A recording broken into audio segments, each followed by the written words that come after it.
កំសន្សំរឿងកំធ្វើខ្លួនឯងជាធុងសម្រាមនឹងឯងកំដុតរលខ្លួនឯងគឺថាត្រូវតែជាអ្នកស្ងប់រងាប់គណៈសន្សំសេចក្តីសុខឲ្យខ្លួនឯងហើយដើម្បីជាប្រយោជន៍ដល់អ្នកដទៃគឺប្រមូលសរុបមកក្នុងការដែលយើងស្រឡាញ់អ្នកដទៃកុំរហូតដល់ទៅថ្នាក់បៀតបៀនខ្លួនឯងលោភលៈប្រព្រឹត្តទៅដោយអំណាចលោភៈដោយរាគៈអីហ្នឹងយើងដឹងតែពីរឿងស្រឡាញ់គេប៉ុន្តែបន្ទុះនឹងខ្លួនឯងនេះតែយើងល្ងងបណ្ណាទៅទៀតដែលធ្វើឲ្យខ្លួនឯងមានទុក្ខមានទោសនេះព្រោះហេតុតែលោភៈហ្នឹងអាហ្នឹងមួយរឿងសរុបមកមួយរឿងទៀតវានៅលើទោសៈយើងខឹងយើងស្អប់អ្នកដទៃនឹងឯងប៉ុន្តែយើងអត់បានគិតថាយើងខឹងយើងស្អប់យើងបន្ទុះអ្នកដទៃនឹងជាការស្អប់ខ្លួនឯងជាង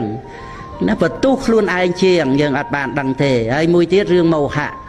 នឹងឯងវាជារឿងស្រឡាញ់ខ្លួនឯងក្នុងโลกហ្នឹងស្រឡាញ់ខ្លួនឯងគ្រប់គ្នាប៉ុន្តែអត់បានពិចារណាថាតើអំពើដែលយើងធ្វើហ្នឹងពិតជាស្រឡាញ់ខ្លួនដែរឬអត់វាស្រឡាញ់ដោយទាំងអវិជ្ជាផងស្រឡាញ់ដោយទាំងសេចក្តីល្ងងផងបុគ្គលល្ងងខ្លៅជាកំពូលសត្រូវជាមួយនឹងខ្លួនឯងដូច្នេះយើងស្រឡាញ់ខ្លួនយើងកុំខ្ជិលស្ដាប់ធម៌យើងកុំខ្ជិលរៀនយើងកុំខ្ជិលអប់រំអាហ្នឹងបានពិតជាស្រឡាញ់ខ្លួនមែនត្រូវឲ្យអស់អវិជ្ជាឲ្យអស់សេចក្តីល្ងងដូចតែយើងវឹកហាត់អប់រំយ៉ាងកម្មវិធីគឺព្យាយាមណាឧស្សាហ៍ទាំងបានតាមនឹងបើមិនអញ្ចឹងអាចថាតម្រុនអាចថាអីចឹងទៅធ្វើឈឺធ្វើអីខ្ជិលមកស្ដាប់ខ្ជិលមករៀនអីចឹងទៅនឹងឯងអានឹងគឺស្រឡាញ់ខ្លួនឯងនឹង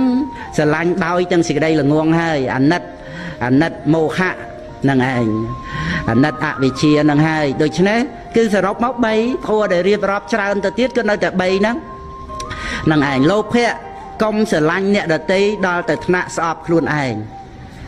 ទី2កុំឲ្យស្អប់អ្នកដទៃដល់ទៅថ្នាក់បន្ទុះនឹងខ្លួនឯងទី3កុំស្រឡាញ់ខ្លួនឯងដោយទាំងស្រឡាញ់អវិជ្ជាផងអញ្ចឹងប៉ុណ្ណឹងចឹងសូមអនុមោទនាគណៈ